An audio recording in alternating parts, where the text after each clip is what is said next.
Hello friends, welcome back to investment की यात्रा। आज बात करेंगे टाटा मोटर्स की वीकली के चार्ट पे, डेली के चार्ट पे सारी बात करेंगे, साथ में इसके फाइनेंशियल्स भी दिखा दूंगा आपको।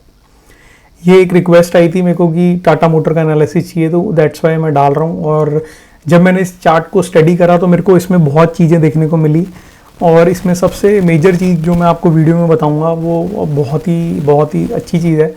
जिन्होंने भी रिक्वेस्ट की वो आइडेंटिफाई हो गई मेरे को भी, नहीं तो मेरे से भी मिस हो जाती वो चीज़ अगर मैं इसका एनालिसिस ना करता। तो वीकली के चार्ट पे इसका एनालिसिस करेंगे, वीडियो को एंड तक देखना ताकि आपको भी वो चीज़ें पता चले। अगर आपने ट्रेड लिया हुआ है या फिर आप ट्रेड लेने का सोच रहे हो तो आपको पूरी गाइडेंस मिले और आपका डिसीजन मेकिंग में हेल्प हो। और अगर आप चैनल पे नए हैं तो आपको ये बता दूँ, ये जो चैनल है ये स्विंग ट्रेड्स के लिए है। साथ में मेरा टेलीग्राम चैनल है इन्वेस्टमेंट की यात्रा, वहाँ पे भी आप मेरे को फॉलो कर सकते हो। वहाँ पे लाइव मार्केट में कोई भी न्यूज़ होती है किसी भी स्टॉक से रिलेटेड तो मैं डालता रहता हूँ, साथ में लेवल्स वगैरह भी शेयर कर देता हूँ ताकि आपको गाइडेंस मिले। बट मेरा कोई व्यू नहीं रहता किसी भी स्टॉक पे, कोई रिकमेंडेशन नहीं रहती। खुद का एनालिसिस करो, अपने फाइनेंशियल एडवाइजर से पूछ के ही ट्रेड लेना। ये सिर्फ मेरा एक एजुकेशनल पर्पज़ के लिए मैं आपको सिखा रहा हूँ कि चार्ट को कैसे रीड करा जाता है। ठीक है, सिर्फ एजुकेशनल पर्पज़ के लिए आपको पता लगेगी कि चार्ट से बात कैसे की जाती है। तो ये वीडियो सिर्फ उसके लिए है। अपना खुद का एनालिसिस अपने खुद की जिम्मेदारी पे लें, अपने खुद की हार्ड डन मनी को अपने एनालिसिस और अपने फाइनेंशियल एडवाइजर की एडवाइस पे ही इन्वेस्ट करें। ठीक है, तो चलिए फिर शुरू करते हैं। टाटा मोटर का एनालिसिस 1039 पे भी ट्रेड कर रहा है, आगे कैसा ट्रेड कर सकता है। तो सबसे पहले मैं आपको इसमें एक चीज़ दिखाऊंगा, वो ये कि सबसे पहले एक हॉरिजॉन्टल लाइन लगाएंगे और देखेंगे इसका ब्रेकआउट कहाँ पे आया था। ठीक है, उससे हमें थोड़ा आइडिया लग जाएगा स्टॉक के बारे में। तो यहाँ पे आप देखेंगे वीकली के चार्ट पे आपको क्लियरली दिखा 2014 में यहाँ पे इसने रेजिस्टेंस फेस की बहुत ज़्यादा, राइट। उसके बाद यहाँ पे भी रेजिस्टेंस फेस की इसने 2017 में। उसके बाद यहाँ पे 2021 में फिर रेजिस्टेंस फेस की जब ये कोविड से निकल के बाहर की तरफ आ रहा था। ठीक है, तो यहाँ पे इसने वापस रेजिस्टेंस ली, फिर इस लेवल को ये काट गया झटके से और सीधा आपको ऊपर 500 का शेयर डबल होता हुआ दिख गया। जैसे कि मैं आपको बताता हूँ कि जो शेयर जितने का होता है उतना ही वो उतनी रेंज का ही वो ऊपर ब्रेकआउट देता है। ये देखिए यहाँ पे आपको क्लियरली दिखा कि इस रेंज में घूम रहा था और किस रेंज से वो निकल के स्टॉक डबल हो गया अब। ठीक है, तो यहाँ पे तो हमने देखा स्टॉक को डबल होते हुए। अब इसमें क्या हो सकता है, अगर किसी ने ऑलरेडी यहाँ पे पोजीशन बनाई है कहीं, या यहाँ पे कहीं पोजीशन बनाई है नीचे की तरफ 600 पे 700 पे, या फिर अभी ऊपर बाय कर लिया, तो कैसे ट्रेड करना चाहिए इसमें। तो उसके लिए हमें क्या करना पड़ेगा, हमें थोड़े से छोटे टाइम फ्रेम पे जाना पड़ेगा ताकि मैं आपको थोड़ा इसमें एक व्यू दे पाऊँ अपना। तो आपको बड़े चार्ट पे वीकली पे समझ आ गया होगा मैं क्या कह रहा हूँ। अब इस पे चलते हैं डेली के चार्ट पे। डेली के चार्ट पे आपको थोड़ा और डिटेल्ड में मैं गाइड कर पाऊंगा। ठीक है, तो यहाँ पे आपने देखा कि ब्रेकआउट हुआ इसका। उसके बाद इसमें अब जो लेवल इसमें दिख रहे हैं, ठीक है, तो इसका जो इमीडिएट एक सपोर्ट आप कह सकते हो, इमीडिएट सपोर्ट अगर ये यहाँ से गिरना शुरू हुआ तो किस लेवल तक जा सकता है। ठीक है, तो इमीडिएट सपोर्ट अगर मैं बात करूँ तो वो यही होगा अराउंड 1020 के आसपास। तो 1020 के आसपास यहाँ पे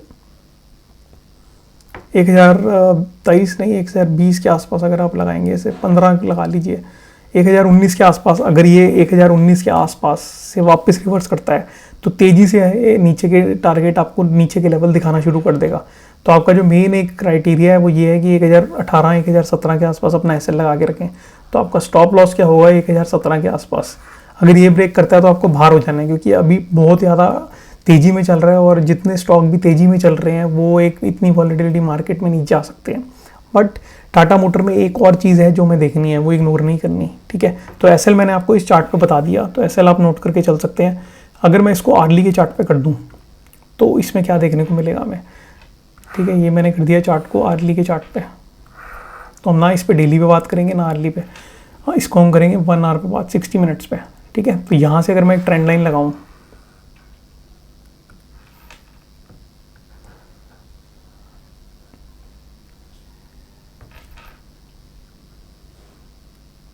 ठीक है, तो ये मैंने ट्रेंड लाइन लगा दी।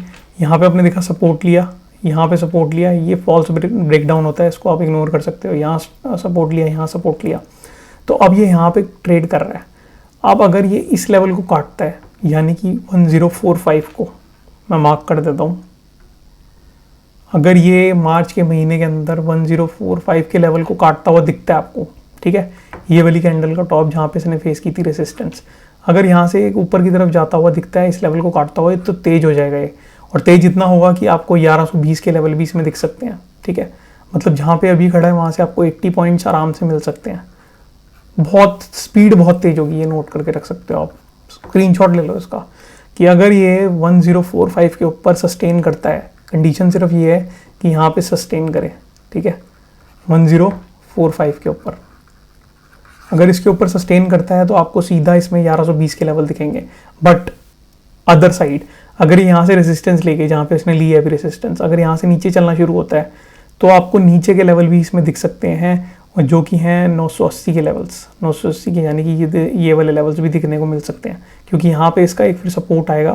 तो 980 के लेवल भी आपको इसमें देखने को मिल सकते हैं, अगर यहाँ ही से इसी लेवल से रिवर्स हो गया ये वाले लेवल, ठीक है, क्योंकि यहाँ पे फिर इसका एक सपोर्ट, ये रेसिस्टेंस जो है यहाँ पे, ये सपोर्ट का काम करेगी, ये जो रेसिस्टेंस है। तो यहाँ पे आपको इस पे भी सपोर्ट मिलेगा हॉरिजॉन्टल पे, और साथ में ट्रेंड लाइन का भी सपोर्ट होगा। तो यहाँ पे आपका मेजर सपोर्ट आएगा 980 पे, मेजर सपोर्ट, ठीक है। तो ये तो आपको सपोर्ट मेजर पता चल गया। ऐसे मैंने आपको बता दिया, अगर आपको कटना है तो आप 1017 पे कट सकते हो अगर नीचे की तरफ आना शुरू करें, क्योंकि फिर ये नीचे के लेवल आपको दिखा सकता है जहाँ पे सपोर्ट है। बट आप लॉन्ग टर्म के लिए होल्ड कर रहे हो तो मैंने आपको बता दिया 980 भी एक मेजर सपोर्ट है, क्योंकि इतना स्टॉक थोड़ा बहुत तो ऊपर मूव करेगा, इतना नीचे से खाते हुए आ रहे हो तो 20, 40, 50 पॉइंट का तो ऐसे रखना पड़ेगा ना आपको, वहाँ छोड़ोगे तभी तो कुछ आएगा। बट अगर यहीं से अगर किसी ने भी ट्रेड नहीं लिया और नए ट्रेड बनाने का सोच रहा है तो 1045 के ऊपर ट्रेड बनाए। न्यू ट्रेड कहाँ पे बनता है? 1045 के ऊपर। 1045 से पहले ट्रेड ना लें, बिल्कुल ना लें। 1045 के ऊपर ट्रेड लें, 1045 से पहले ट्रेड ना लें, ठीक है। ये क्लियरली मैं आपको बोल रहा हूँ, 1045 के ऊपर ही ट्रेड बनाएं। आपको 1120 के भी लेवल इसमें देखने को मिल जाएंगे। ये वाले लेवल तेज़ी से जाएगा, बहुत स्पीड बहुत तेज होगी, ठीक है। और अगर यहाँ से रेजिस्टेंस लेगा तो नीचे सिर्फ इस लेवल पे भी आ सकता है 980 पे। एसएल आपका हो गया 1017 का। तो ये तो हमने बात कर ली। चार्ट पे वॉल्यूम भी इसमें थोड़ी बहुत आती हुई दिखी है मुझे यहाँ पे, तो वॉल्यूम भी आ रही है इसमें। तो होप सो ये 1045 के ऊपर सस्टेन करे और आपको 1120 के लेवल इसमें दिखे। तो ये मेरा एक व्यू था। अपना खुद का एनालिसिस करें, फाइनेंशियल एडवाइजर से पूछें, तभी इस एनालिसिस को माने और अपना ट्रेड करें। मेरा व्यू मैंने आपके साथ शेयर कर दिया जो चार्ट पे मुझे दिख रहा है, ठीक है। अब चलते हैं इसके फाइनेंशियल्स पे, ताकि फाइनेंशियल्स पे भी अगर किसी को कुछ देखना है तो वो यहाँ पे मैं आपको दिखा देता हूँ, ताकि आपको एक आइडिया लगता रहे कि क्या चल रहा है टाटा मोटर में। तो ये जो है 3,80,000 करोड़ की कंपनी है, मार्केट कैप इसकी, ठीक है। तो यहाँ पे मार्केट कैप आपने देख ली। अब चलते हैं इसके इन्वेस्टर्स पे, इन्वेस्टर्स का क्या हाल है। तो यहाँ पे आपको क्लियरली देखने को मिलेगा कि मार्च 2023 में 40% था, अभी भी वही है, तो सेम है। एफआईएस की बात करें तो 15% था, 18%, तो इन्होंने 3% ऐड कर दिया है। डीआईएस की बात करूँ तो 17 पे थे, उतने पे ही हैं, कोई नो चेंज। गवर्नमेंट में भी कोई चेंज नहीं है। पब्लिक में 3% बेच दिया है, तो पब्लिक से माल लिया जा रहा है और किसने लिया है? एफआईज ने ले लिया है, ठीक है। तो ये आपको क्लियरली इसमें दिख रहा है। इससे भी आपको बहुत फर्क पड़ता है कि एफआईज माल उठा रहे हैं इसमें, तो आपको स्टॉक में क्या करना है आपको पता है। यहाँ पे बात करूँ और नेट प्रॉफिट, ऑपरेटिंग प्रॉफिट की, सॉरी, तो यहाँ पे 17,000 करोड़ का था 20 में, फिर 32 का हुआ, फिर 24 का हुआ, फिर 31 का, 55 का। तो प्रॉफिट एकदम ऊपर की तरफ जा रहा है 2022 से, अगर आप नोट करेंगे 24, 31 और 55। नेट प्रॉफिट की बात करूँ तो यह -11,000 करोड़ से 26 और अब 20,000 करोड़। तो प्रॉफिट में 10 टाइम्स आपको जंप देखने को मिली है यहाँ पे, 10 टाइम्स। तो बहुत ही अच्छा, प्रॉफिटेबिलिटी इसमें बहुत अच्छी है, तभी स्टॉक ऊपर की तरफ जा रहा है। और जैसे कि मैंने आपको बताया कि लॉन्ग टर्म में भी ये बहुत अच्छा चार्ट है। अगर लॉन्ग टर्म पे आपको देखना है तो मैं वो भी आपको दिखा सकता हूँ। शॉर्ट टर्म का व्यू, मीडियम टर्म का, मैंने दोनों शेयर कर दिए। अगर हम इसको मंथली के चार्ट पे कर देंगे तो आपको स्टॉक की पूरी कहानी पता चल जाएगी। ये मैंने कर दिया मंथली पे, ठीक है। अब आप मंथली पे देखो, इसमें आपको एक क्लियरली एक चीज़ देखने को मिलेगी यहाँ पे मंथली पे, कि स्टॉक ने जब यहाँ से ये रेसिस्टेंस ली थी, ये रेसिस्टेंस ली थी, ये रेसिस्टेंस ली थी, इसको काटा, ऊपर गया, रीटेस्ट करा, यहाँ रीटेस्ट करके सीधा ऊपर गया। तो ये स्टॉक्स के मूव होते हैं, स्टॉक रीटेस्ट करके ऊपर जाता है, ठीक है।